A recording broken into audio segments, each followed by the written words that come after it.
Hi everyone, Tim here from ShanghaiEye. This week we've seen a lot of Chinese economic numbers, but today I want to focus on what's happening here in Shanghai. Numbers which came out today and what they might be telling us. Now, first of all, I'm just going to blast through some of the numbers. Shanghai's GDP grew by 5.5% in the first 9 months of the year. Industrial output was also up more than 5% over that period.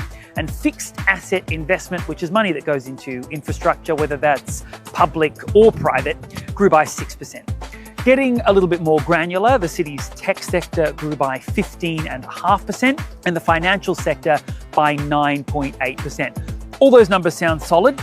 But these days, when economic results come out, I tend to skip down and look at a couple of things: retail sales, consumer inflation, and wage growth, because in my view, this is how we really improve livelihoods. Nationally, we know retail sales and consumer prices have had a bit of a bad patch recently, with a lot of China's economic growth coming from exports. Now, Shanghai's actually doing better than the national average in terms of trade as well. But the Shanghai consumption numbers for the first 9 months of this year show that the city is managing to stoke this really important economic engine. Retail sales of consumer goods were up 4.3% from January to September. And we saw a pretty decent uptick in these numbers just in the third quarter as well, in the last 3 months, indicating that there is a bit of a boost in spending going on. The government put this down partly to a national campaign to upgrade old consumer goods like appliances. There have been discounts and trade-in schemes, and they are still active and providing some good incentive for households. So there was some really strong growth in the sales of appliances, TVs, but also in stuff like sporting equipment as well. So there's a tick for retail sales. Then we have consumer prices. Obviously, as consumers, you and I like it when prices stay stable or go down. But from an economic perspective, falling prices are not good.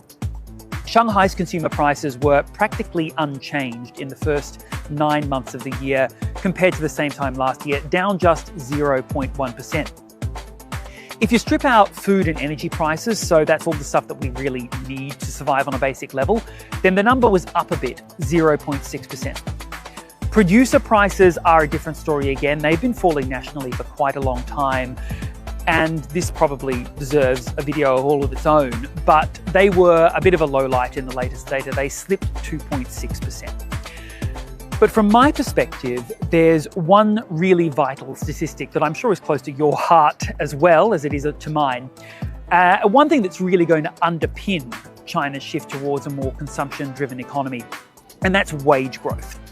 That too has been a bit sticky since the pandemic, but for the year so far, per capita disposable income for city residents is up 4.3%.